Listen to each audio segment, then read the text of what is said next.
All right, good evening here. Time and temp, 6:12, 54 degrees. I don't know if you can see. My headlights are on. It's dark. It's does not look dark at all somehow.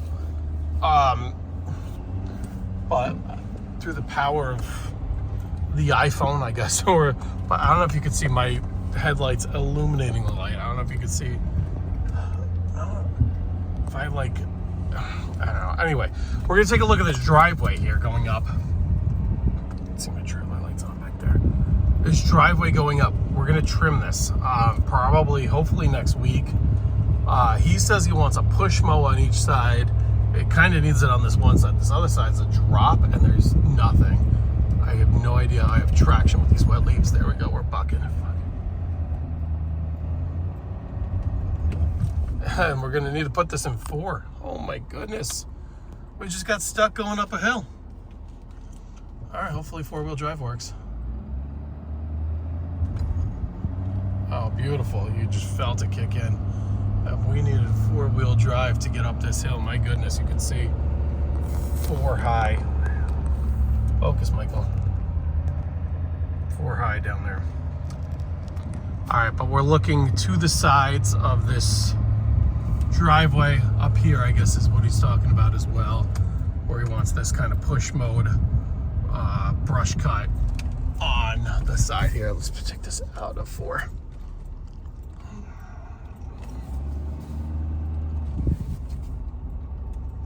So I can make this turn here.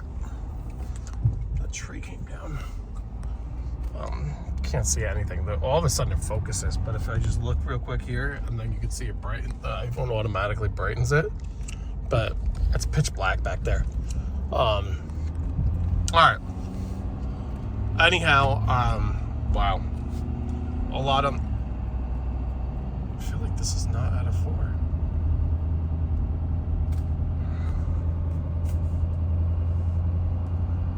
Oh, this doesn't feel right.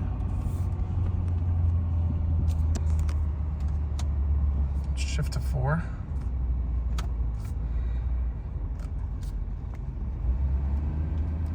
And shift back. I don't think I gave it enough time before to Yeah, now I feel all right. I think the front end was still locked in there.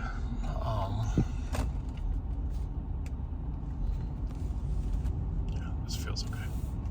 Oh, always something. Jeez.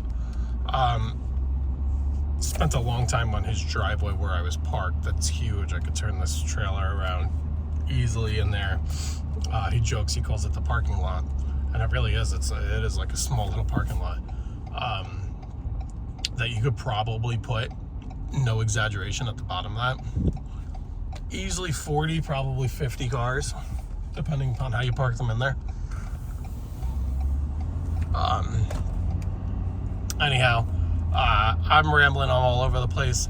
That was the last mow trim below. That was a special slope mow as well. He also added just kind of the entry into the woods. So there's just kind of overgrown grasses that are bordering the woods. He wanted me to cut those down. Now I only had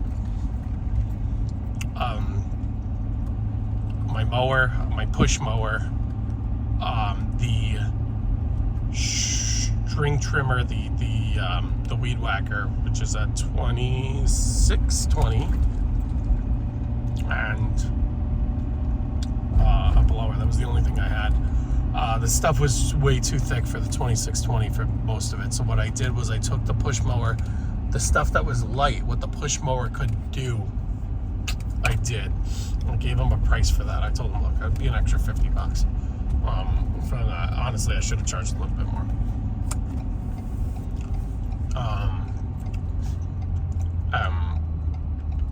Did that.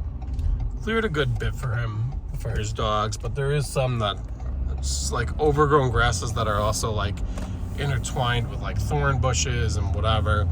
And that I'm gonna need like a hedge trimmer for. I got my PAS combi system for that. So I told him, I was like, look, because he had a lot on the list that he wants to do.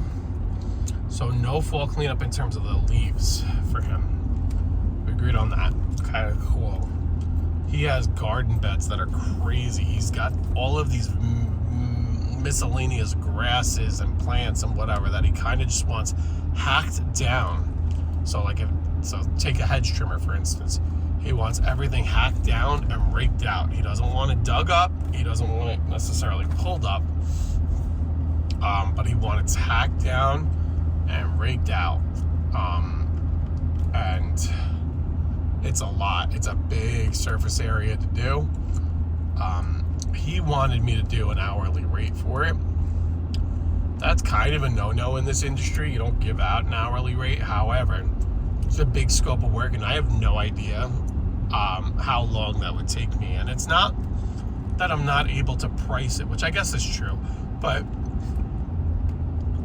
you don't, when somebody basically says they want it hacked and raked, they're saying they want a hack job, and you don't know exactly what kind of job they truly mean.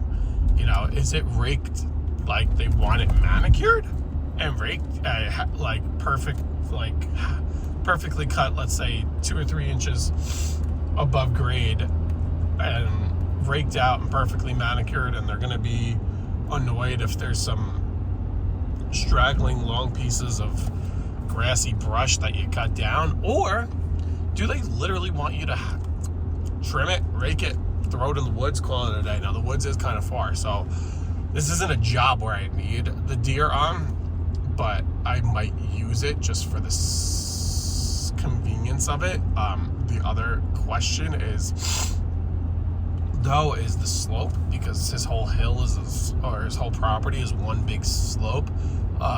There are parts where the grade's not that bad where I probably would be fine taking it down, but it would need to be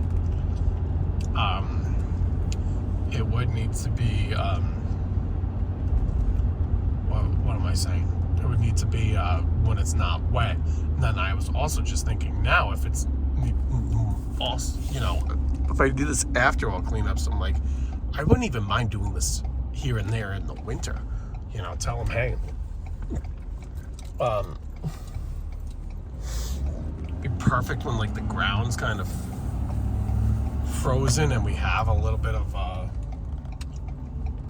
time to, I don't know. I'm just thinking, you obviously don't want to do it in the winter when it's frozen. Just thinking more for the work with the tractor. But I don't know.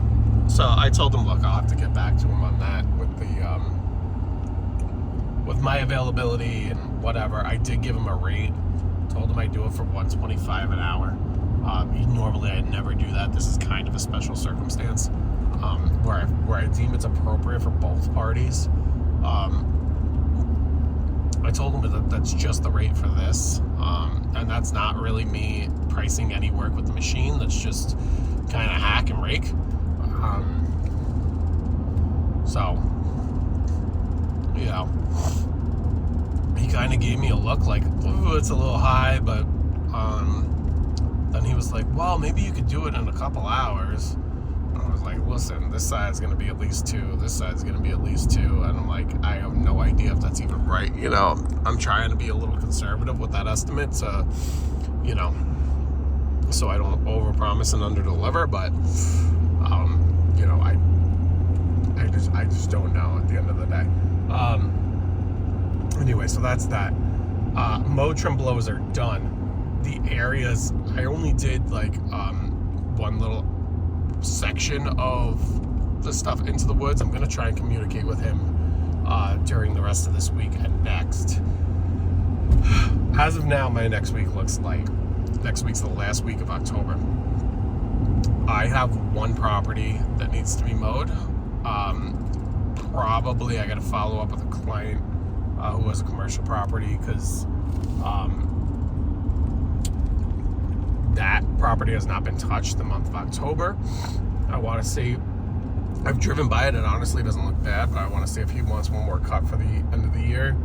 And if I have time, I'm going to get back to this guy. We're gonna do a driveway mow, and we're gonna take a hedge trimmer to some other areas of his property, and just kind of tell him, look, I'll just do what I can for the hourly rate, basically. Basically what I'll do is, I don't know, tell him maybe I'll give him one of the driveway mow along the driveway. I'll treat that as like a regular mow, which is less than an hour's worth of work, because that won't take me an hour. And then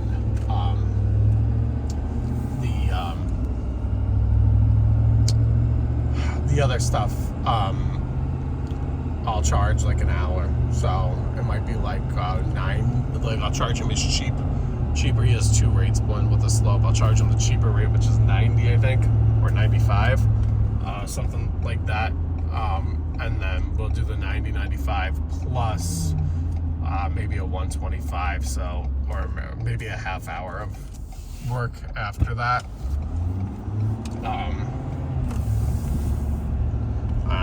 There's 50, the half hour will be 62, 50 or whatever.